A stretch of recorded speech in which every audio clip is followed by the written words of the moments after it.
Hello and congratulations on getting access to this video course on how to optimize your videos before making your YouTube videos live. So this is video number 1, which is the introduction to YouTube search engine optimization. So I want to first start out by saying the goal is to focus on doing the right amount of keyword research and video file automation before actually uploading any of it to YouTube. So essentially this is all about what most people forget about doing before making their YouTube video live. Because if you think about it, most people think about, okay, what do I do after I upload this video? They don't really think about what they have to do before making it live. So this is not about what you can do afterwards, as that is a totally different focus, but rather before. So besides simple optimization, you really need to know that YouTube ranks the videos that people watch the longest. Meaning, let's say for example that we have a 10-minute video. YouTube looks at that video. They look, yes, at the likes, dislikes, and comments, but they also look at, okay, do people actually watch most of this video? And based on, let's say, 1,000 views, how many of those 1,000 views actually watched either 50% or 100%, or how many minutes total? 1,000 times how many minutes was watched. So they really look at how long people watch the videos as a whole. Meaning the more viewers and the longer that they watch, that will get you ranked up further and further up. So instead of focusing on, spammy tactics, tons of backlinks, and all of that, our goal here is to really focus on the user experience. So what I want to do now is give you a quick overview of what's inside this video course. This is, of course, video number 1. Video number 2 is going to be about competitive research, or in other words, researching your competitors to kind of get a better idea of why YouTube is ranking those videos. Video number 3, we'll talk about highly searched keyword terms and how you can find those for your product or service, or whatever you're trying to promote. Video number 4, we'll talk about your title and your description. Video number 5, we'll talk about video file optimization. So we're going to optimize the actual file because each file has essentially information in it. And of course, video number 6, we'll talk about why your thumbnail is important and how to make it professional and good looking. And video number 7, we'll talk about video length and why that matters. We talked briefly about it just now, but I'm going to dive in deeper in that video. And of course, last but not least, I'm going to give you a secret tip on how to outrank your competitors in video number 8. So before we get started, I want to talk about what you need to have in hand. You're definitely going to need your product or service and an idea of the niche that you're targeting. You also need to have a video that is ready to be uploaded. And with that said, let's move on to video number 2. Hello and welcome back. This is video number 2. So let's talk about competitive research. You see, the best way to understand how you can rank better is to know what is already ranking in your niche or your market. So what we want to do here is we want to analyze the videos that are on the top. And I want you to specifically look at what titles, what descriptions are they using, and what thumbnails are they using that are eye-catching. And what is the user experience like when you click through those videos? So let's go ahead and do some competitive research. So for the sake of making sure that we find YouTube videos that actually relate to promoting a product, what I want to do now is just to pick a product out of the blue and let's take a look at YouTube. So one product that I've been using for a while now, which has been really, really awesome, is called the Instant Pot. It's basically a pressure cooker that cooks food at a really fast rate. So what we're going to do is we're going to hop on over to youtube.com and we're going to type in Instant Pot and see what we get. So I'm not going to click enter just yet because I'm interested in getting an idea of what kind of potential keywords that we could rank on, or what potential videos that we can create. And we'll talk more about this in the next video. But for now, let's just do some basic keyword brainstorming and then, of course, do some competitive research. So Instant Pot, we got Instant Pot recipes, we got Instant Pot ribs, Instant Pot roast. So let's just click here and see what we get. Now we can see how to use Instant Pot has 316,000 views right here. Instant Pot chicken, top 6 easiest things to cook in your Instant Pot. Perfect for beginners. All right. So let's just take a look at the top 3. So let's go ahead and open those up. And let's analyze them. So the first one is this one here.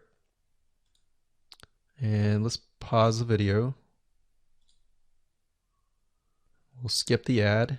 All right.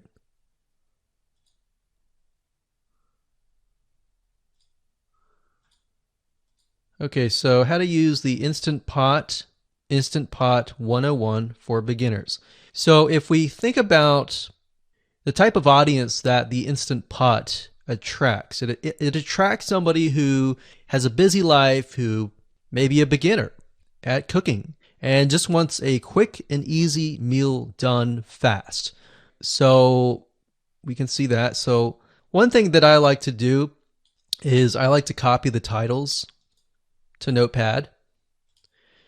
Just kind of get an idea of what we're dealing with. So that's the title. Looks like she's promoting an Amazon affiliate link. We can see that here, Amazon.to. We've got Instant Pot hacks, Instant Pot yogurt, and all that. So what she's doing, it's very funny, but she may not realize she's doing this, but what she's using is a method called siloing. And she's basically telling YouTube, hey, not only do I have this video on Instant Pot, I've got Instant Pot hacks, yogurt, recipes, and other recipes. So let's just copy that in here. So that's video number 1. So we're going to rank it from video 1, video 2, and video 3. Let's scroll down a bit. We've got 373 comments. I will say when it comes to YouTube, they're looking for engagement. So comments is good, likes are good, even dislikes are good as well. Even though dislikes are bad from a human standpoint, it tells YouTube that there is engagement. All right. So sometimes we're going to be able to view, we can't do it here, but sometimes you'll actually be able to view more data. But for now, you can't hear. Now, we can actually dig deeper if we want to. So let's just take a look at Natural Brittany's YouTube channel. Because when you're doing competitive research on YouTube, it's not just that particular video. It's actually the whole YouTube channel as a whole. The authority that that channel holds. So she has 116,000 subscribers. Click on the videos. She has a good amount of videos that talk about anything, looks like from cooking, from budgeting, from grocery, a lot of very similar videos. So let's scroll down. And now let's go ahead and take a look at the second highest ranking video. So if we go back over to here, and this is the Instant Pot chicken, cook with me, meal planning, meal prepping, Sunday setup. So let's go here, take a look.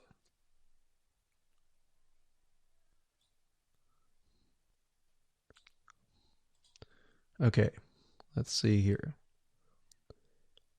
So it's a 20-minute video, all right? And it has 658 likes, 5,000 views. If we take a look at this video here, this has 320,000 views and 7,000 likes. Now, notice how it says 13 minutes here, and notice how it says 20 minutes here. We'll go back to this later on. All right, so we'll talk more about why a certain amount of time of your video is important, why the timing is important. And why is it that this lady has only 5,000 views, whereas the other lady has 300,000, and this lady is ranked right below that lady? All right, so why is that important, and why does that correlate to the time? So we'll talk more about that later on. But for now, let's just do competitive research. We're not trying to figure things out right now, and go from there. So if we take a look at the description, it says cook with me as I try a new recipe with Instant Pot. So the description contains the keyword. Sunday setup. Looks like she's got some Amazon links. And if we think about Instant Pot, who could it be targeting? All right, so this lady calls out people who are trying to prep on Sunday. So if we can get an idea of who it's targeting mothers, it's targeting people who are busy, who maybe only have time on Sundays to set things up. And chicken is a common thing, so maybe she's getting a lot of clicks. We don't know exactly, but we know that the headline and the description work together and getting clicks. All right, back over here, this is the third one. So let's take a look at this one. So this one is 8 minutes, but it has a lot more views than those other two videos, but it's shorter. It's shorter, but it has longer amount of views, and it's third. It's got 11,000 likes and 633 dislikes. If we scroll down, we can see that it has more comments than the first one. So why is it that the first one is number one and this one is the third one and it has more views and more comments? Well, we don't know exactly why, but I have a hunch as to why that is, which we'll talk more about ranking and what Google and YouTube is looking for later down the road. So that's that. Let's just copy that title. And I'm going to go ahead and pause this video and we'll copy and paste that information to the notepad. Okay, so I went ahead and copy and paste the information. So this is video 1, this is video 2, and this is video 3 down below. So let me make this bigger so we have this information. So as we're kind of analyzing the competitor, we want to save this for later, but can you kind of see a similarity here? So this is calling out the target audience. This is calling out the people who are busy, essentially. And top 6 ways, top X ways, top certain number ways is always a good title. So perfect for beginners. So if you can imagine, we already see that this title has beginners. This one's calling out perfect for beginners. And this one essentially is calling out people who are busy. So it's a target audience. So that's key. So having this in hand gives you a better idea on what potential titles and descriptions that you can have. Now, you can do some deeper dive competitive research using specific tools. And one specific tool is called Social Blade. So that's socialblade.com, as you can see here. And I like to use this to kind of get a better idea of the YouTube channel as a whole. Because what you're trying to figure out is, did this person rank because their channel as a whole has a lot of traffic? Or did this person rank simply because of the titles and the description? So there's many factors that come involved, but let's take a look at Naturally Brittany. So let's go ahead and copy this. And you basically want to come here and type in the username of the YouTube channel. So we'll go ahead and click this here.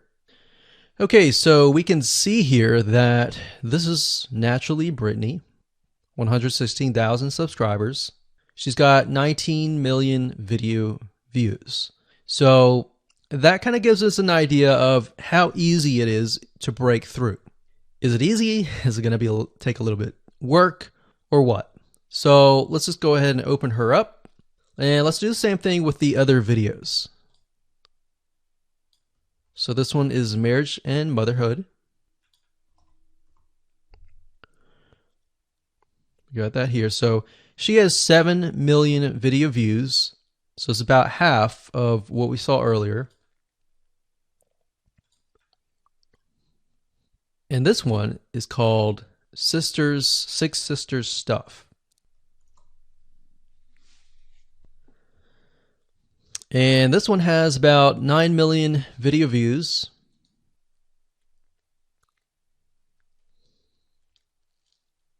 So right off the bat, we can see that if we were to rank on the keyword Instant Pot, it's going to take a lot to break through. But the way we can break through is by using essentially subcategories of that keyword. So Instant Pot recipes or Instant Pot chicken recipe, stuff like that. So we can see that each one of these has about 100 to 200,000 subscribers. So you're going to have to be competing against that. Now, obviously, if you have a good size YouTube channel, that will usually mean that you can break through fairly easily. But if you're just starting out, then breaking through on that keyword is going to be a little bit more difficult. So the next question is, what keywords should you use? And we'll discuss that in the next video. Hello and welcome to video number 3. Let's talk about highly searched keyword terms and how you can figure out what your main keyword is going to be, what your sub keywords are going to be. So one mistake that we see that many YouTubers make is simply making their own title and description. I mean, it's natural, right? But instead of deciding what you think will work, why not use what is already working and do some simple keyword research that's not going to take a lot of time, and this way you'll be able to have the right information that will help you rank on the right keywords.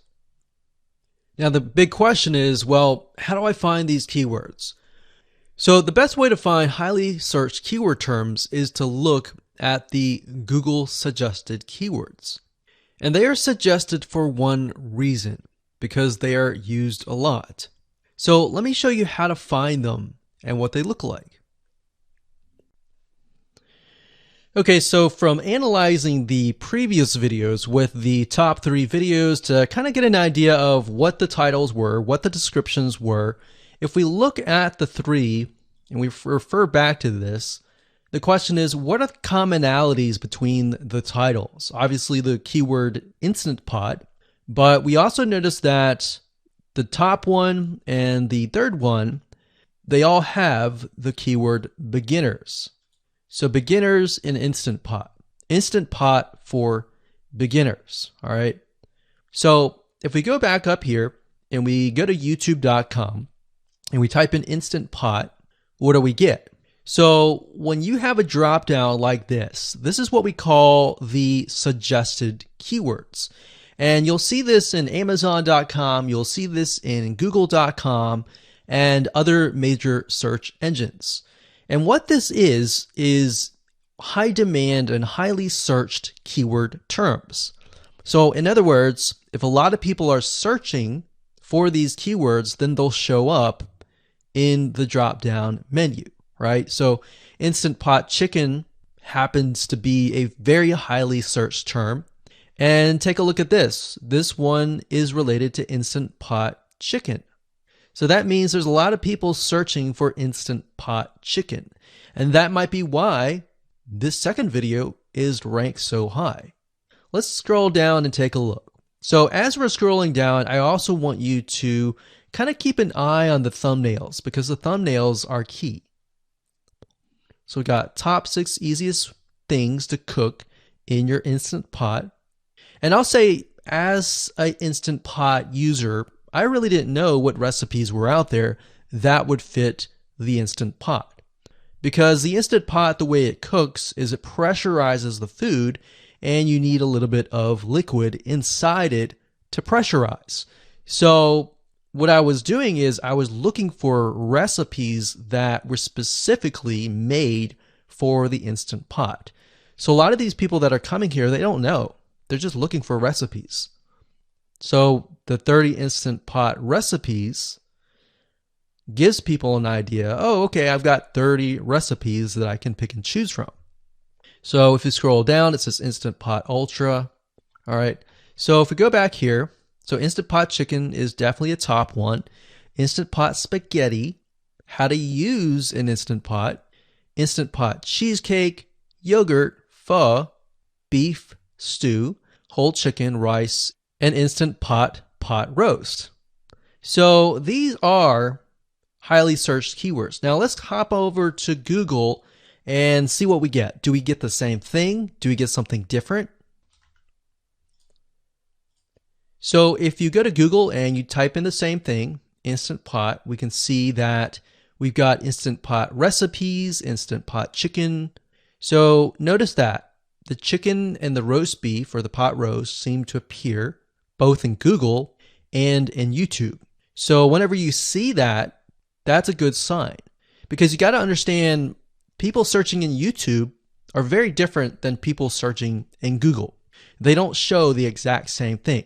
But if they do, that gives you an idea that if you rank on that term, that you will be able to get traffic from Google and YouTube. Okay, so let's go back here. So Instant Pot Chicken. So let's just do a search and see what we get. So another place to find the Google suggested keyword terms is to scroll all the way down to the bottom. So there we go. So Instant Pot recipe. Now these are specifics, all right? These are searches related to Instant Pot. So people are looking to buy Instant Pot Amazon. So let's just type in Instant Pot Chicken and see what else we get. So if you notice, when we type Instant Pot Chicken, it gives you a more detailed view of the other keywords that are related. So for example, Instant Pot Chicken recipes, chicken rice, chicken noodle soup, chicken thighs, chicken bog, chicken breast recipes, chicken wings, and chicken and dumplings. So let's go over here and see what we get. So Instant Pot Chicken recipe, wings, noodle, biryani, thighs. So a lot of these are actually appearing that are the same. Okay, so moving on here, we've got Instant Pot Chicken. Now let's take a look at what we have here. So what I would do is I would do the same thing, the competitive research. Now, if you notice here, the Six Sisters stuff, it's a different video, but it's a similar video. Now this video is different. This lady is the same. And that's another thing. So if you rank high on the main keyword, then you could potentially rank on the other smaller keywords as well. So that gives you an idea that of what content to create and what keywords to target. So we could potentially make it about Instant Pot Chicken. And what I would do is go back here. Let's say we want to title it the Instant Pot Chicken.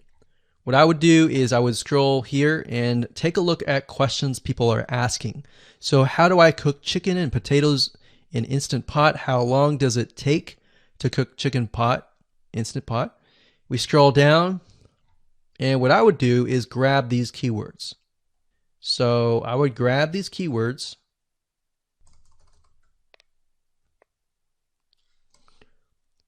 So what we want to do is we want to have a main keyword, and then we want to have sub keywords. So the main keyword here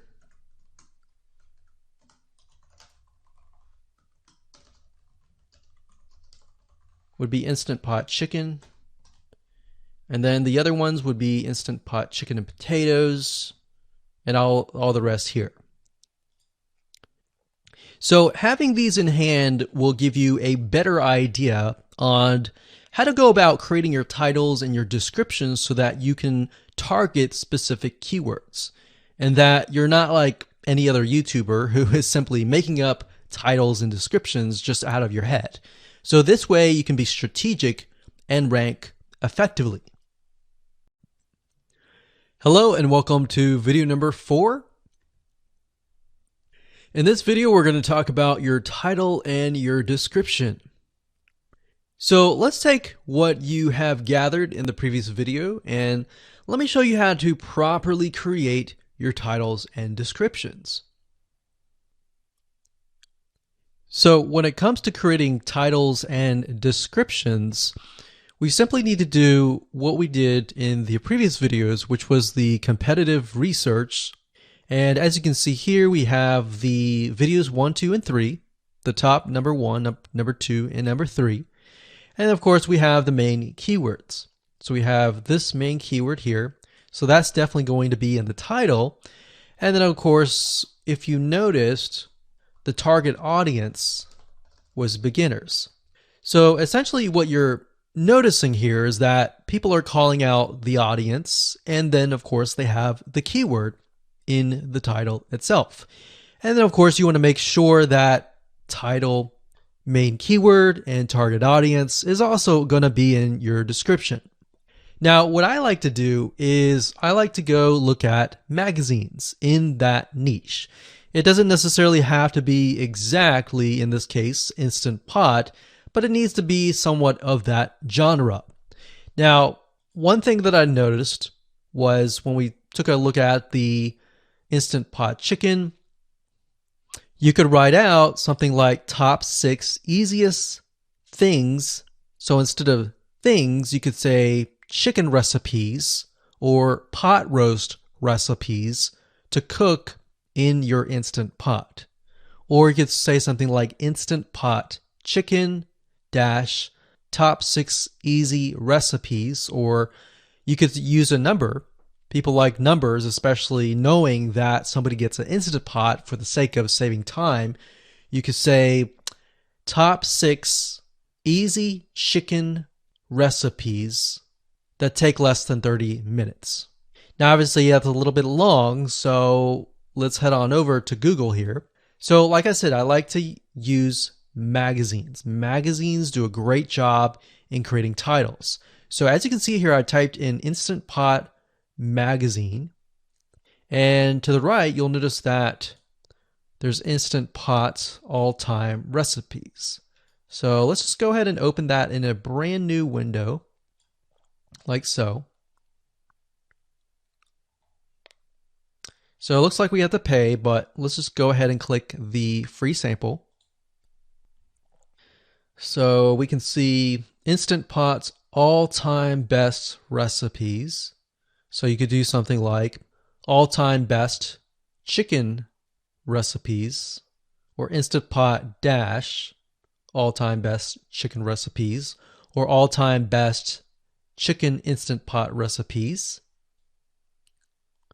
So obviously here we're not going to copy word for word because that's plagiarism, but we're going to use something different. We're going to tweak it around. What we're looking here is for headlines. So let's go back here. So it says everyday Instant Pot, 115 delicious, family friendly pressure cooker. So we can say everyday Instant Pot, 6 delicious family pressure cook recipes. So everyday Instant Pot chicken, as long as the word Instant Pot chicken is in there. So we got 66 Instant Pot recipes that put your pressure cooker to work. So we could say something like 6 Instant Pot chicken recipes that take less than 15 minutes. And yes, believe it or not, Instant Pot can literally cook something like a pot roast within less than an hour, or sometimes half an hour. Because it's a pressure cooker, it cooks a lot faster. So that's what I like to do, is I like to take a look at magazines. So it doesn't necessarily have to be Instant Pot in this example. It can be another food magazine. So essentially that's how to create the titles. As far as the description goes, if you take a look at what they've written here, the first one that's ranking really well, as you can see here, we've got Instant Pot 101 for beginners. So you'll notice that they are trying to target the keyword Instant Pot 101 for beginners. So they've stated that in the title, and they've also put it in the description. So it says everything you need to know about how to use the Instant Pot in a beginner Instant Pot recipe. So notice that they use the keyword beginner Instant Pot twice. And then, of course, they got Instant Pot hacks, Instant Pot yogurt. And what they're essentially doing here is they're linking to other related videos.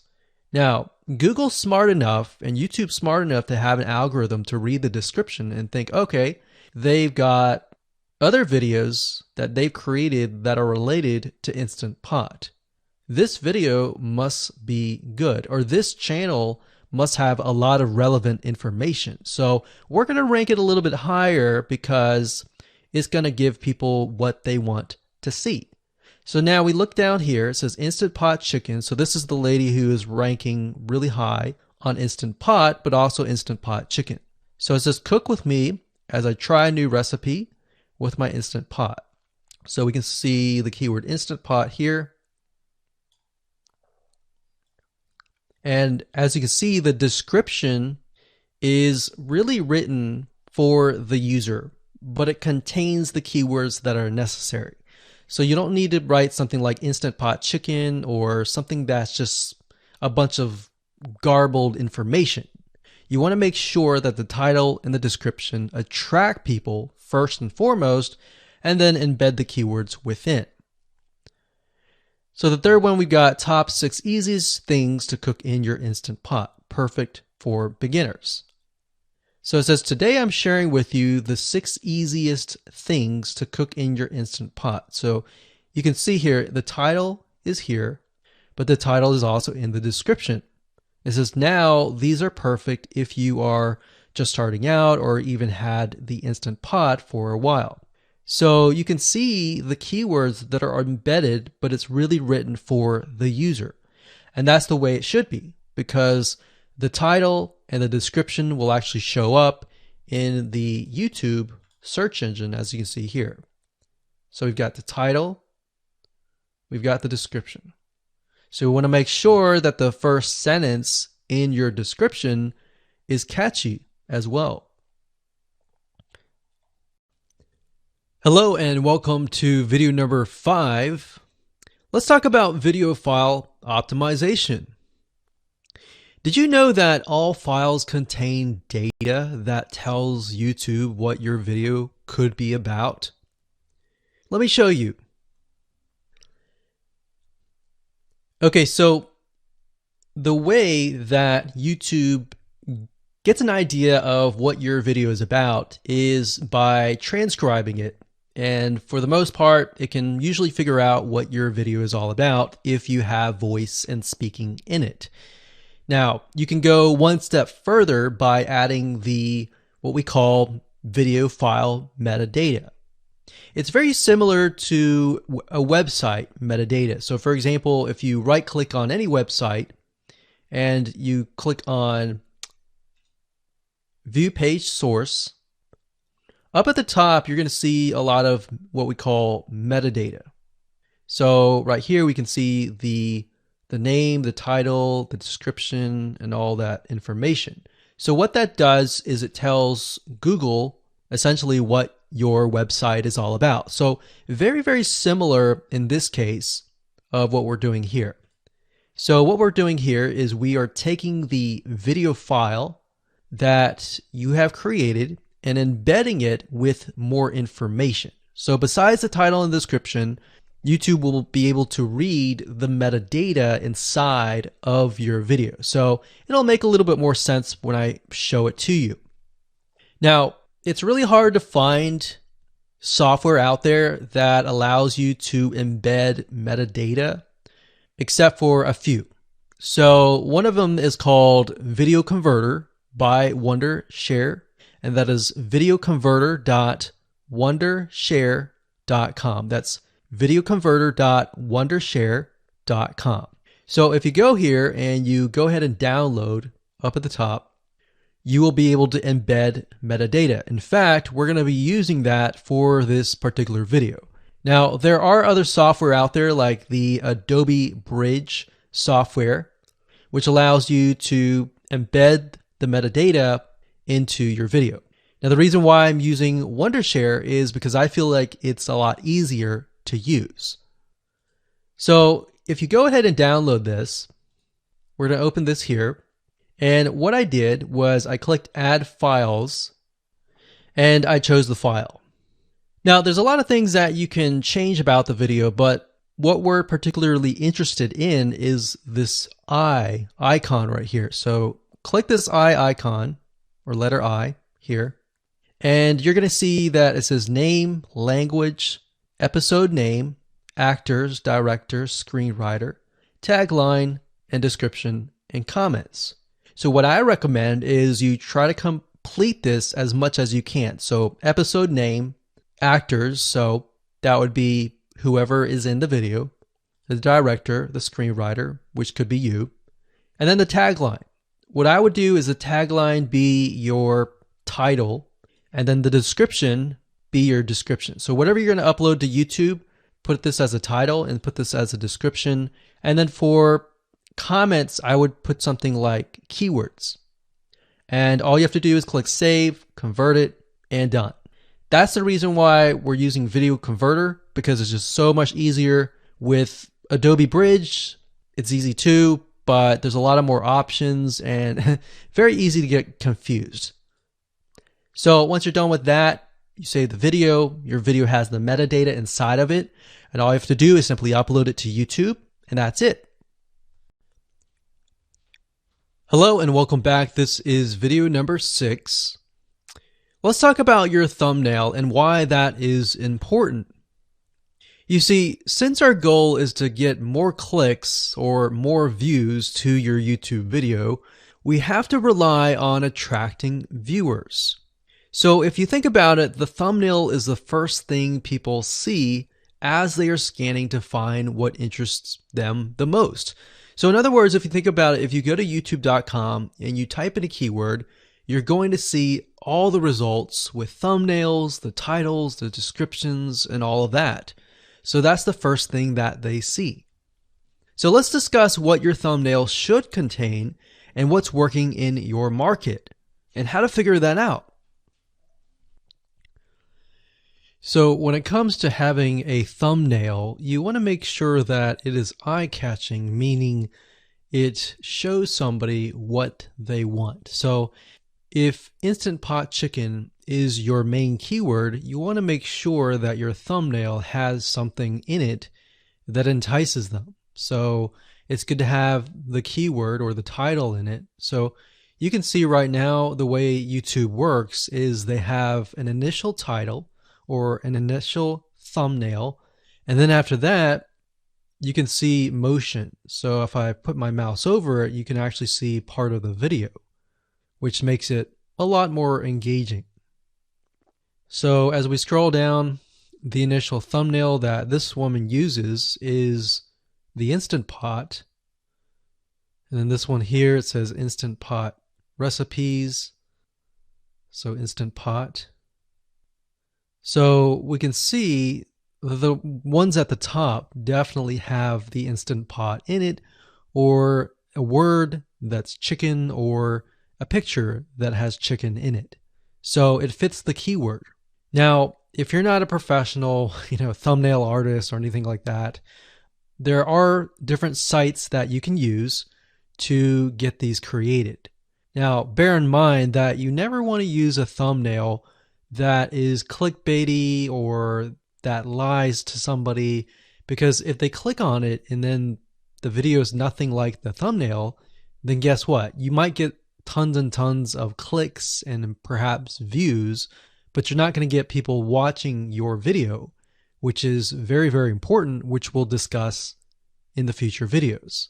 But for now, there are different elements that you need. So what I recommend is you go to a site called creativemarket.com. That's creativemarket.com. There are other sites like graphicriver.net, but over time we've realized Creative Market has a lot of really good designs. So what we can do here is in the search box, we're going to type in YouTube thumbnail. And we're looking specifically for templates that we can use for the thumbnail. So it says YouTube thumbnail pack. Let's go ahead and open that. There's one here. There are end cards, but that's a little bit different. That basically comes at the very end of your video. So we got urban thumbnails, different types of thumbnails. But the reason why I like Creative Market is buying templates for specifically YouTube thumbnails is going to make your life a lot more easier, especially if you can make it professional. The more professional it looks, the more professional your viewers will click through. So if we click on this, we can kind of get an idea of what we're dealing with.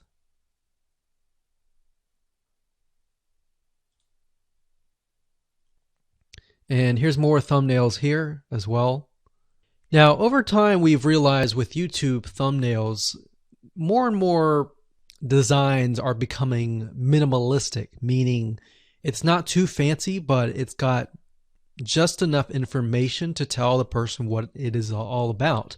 So it could have text, it could have pictures, but you really need to know what your YouTube video is about before you can create your thumbnail. In fact, I recommend that you create your YouTube video first and then you create your thumbnail so that you can make sure that you attract the right person.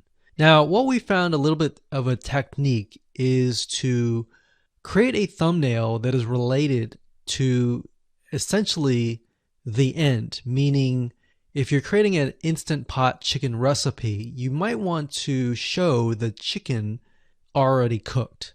So essentially what people get if they click through. So that way people think, oh, okay, this looks really nice. I'm going to click through. And they're more likely to actually watch all the way through to the end. And that's what we want. We want people not to just click through, but to watch all the way till the end. And that's actually going to help us with the ranking. Hello and welcome to video number 7. Let's talk about video length in more depth. So the big question is, how long should your video be? While yes, most folks have said that your video should be short due to attention span, and that's something that we've talked about in the past, and that definitely worked in the past, and that still is true that people's attention span are short. But today, in terms of YouTube, your video length should be longer, and here's why. Did you know that YouTube ranks your video based on how many minutes your viewer watches? We talked briefly about this in video number 1, but I want to talk about why that is the case. Statistically speaking, most people that we have found, based on statistics that we have seen in YouTube, most people watch about 50% of a video. Even the people that are interested in a video, they watch 50% of a video.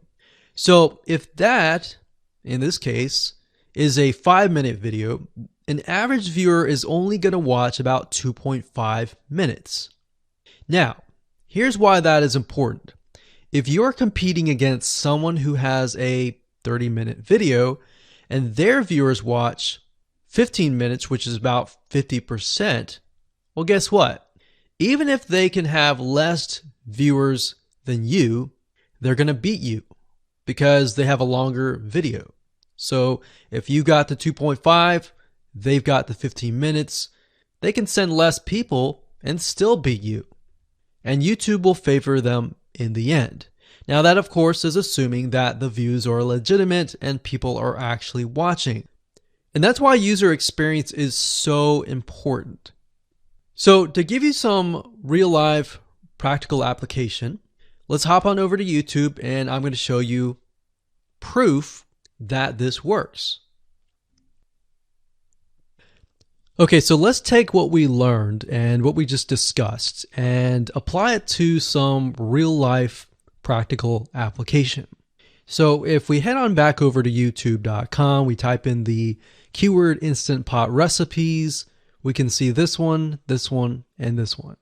So let's go ahead and open these up. So we got this one, and this one. So that's 1, 2, and 3. The first one has about roughly 8 minutes or 9 minutes. We'll say 9 minutes.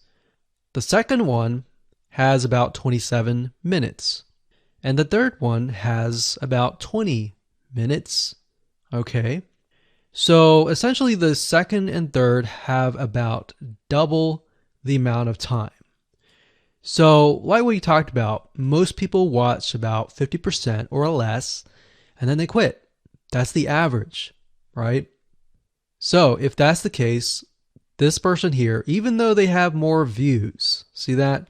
800,000 views, even though they have more views, they're competing with somebody with a 30-minute video. Essentially, it's 27 or 28, but close to 30.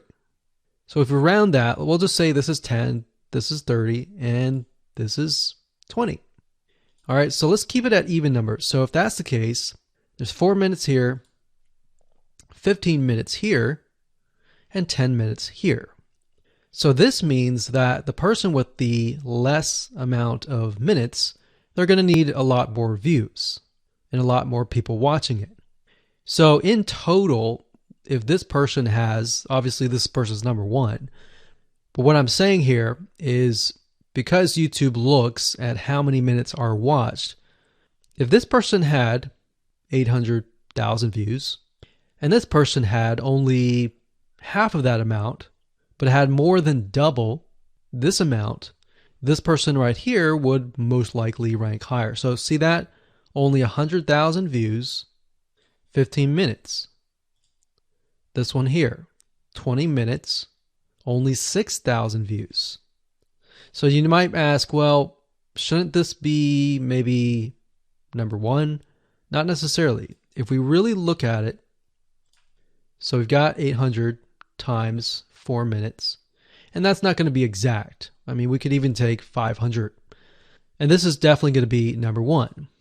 And this is definitely going to be number two based on the information. But this person, because they have a long enough video, even though they have less amount of views, they're still able to rank pretty high. So this is based on one of our YouTube channels, which has over 9 million of minutes watched. And based on that, that's what we've seen. Now, there's other factors like likes, dislikes, comments, and other things like that, titles and descriptions. But that's a big, huge ranking factor because it legitimately tells Google and YouTube, hey, this YouTube video is legit. Not only people are clicking on it, they're actually viewing it. And they're viewing at least about 50% on average. So that's why the video length is important. Now, you don't want to make a long video just to make a long video. You want to make a video that has really good content. And that's the goal. It's not based on spammy backlinks or anything like that. It's based on providing real value. Hello and welcome to video number 8. So just want to say congratulations on reaching the end of this video course. We're going to talk about a secret tip that you can use to outrank your competitors. So we briefly talked about why having a longer video was important, right? So one secret tip that we can give you is that what we have found that works is the following. Longer videos in the sense of live streams, which means you get on YouTube and you talk to people live. You have webinar replays and videos where people expect them to be longer. So in other words, people are expecting these to be longer. If you make a normal video that people expect to be 5 minutes and you make it an hour, then you're not really going to hit that 50%. But when you have a live stream or a webinar replay, usually people typically expect it to be at least 1 hour. So because people expect it to be 1 hour or longer, they expect to take time out of their busy schedule to actually watch your longer video. And what we found is these work really well compared to the average video. So let's discuss what you need to do in terms of software or even web applications that you need to create live streams and webinar replays. So in order to create a YouTube live stream, you're going to need to have a broadcasting software. There are many. You can go to YouTube and type in live stream, how to set it up, and there's a lot of videos on that. But this is one particular one that we have used and that has worked really, really well for us. It's called Open Broadcaster Software, and it's free, best of all. And that is located at obsproject.com. So as you can see here, there is versions for Windows, Mac, and Linux. So it's simply as easy as downloading and you can start streaming. So the reason why you need this software is basically what it does is it connects to the YouTube live stream system, and when you're ready, you click record and you're good to go. Now, I'm not going to go in depth on how to use this product just simply because there are so many different options and so many different ways of using it. Now, like I said, the tip is when outranking your competitors to have longer views. This is good for kind of a face-to-face talking head type long video. Now, if you want to use a camera, you can do that. If you want to do something like screen capture, meaning you're going to show your screen, then you're going to want to use something like GoToWebinar. And you can go to gotomeeting.com/webinar to do that. Another tool that we have used, which as of now, it is free, and who knows, it could change. So GoToWebinar does cost money, but it's a nice way to kind of engage with people. So this is the route that I would go if you are engaging with people. If you're not engaging with people and you're simply doing screen capture, there is a tool called Use Loom. Let me show it to you. So useloom.com. Loom is essentially a Chrome plugin, and what it does is it allows you to record your screen. It's super easy to use. In fact, it's super, super fast. It's so fast that you can literally start recording, and within seconds when you're done, you'll have the video in hand. And you can download the actual video file to your computer really fast. So those are the three options that I would go to, and really depends on the avenue that you want to take. So like I said, create a longer video, but just don't create any content. Make sure that the content is valuable, because you want to make sure that people watch all the way through, or if not, watch at least 50%.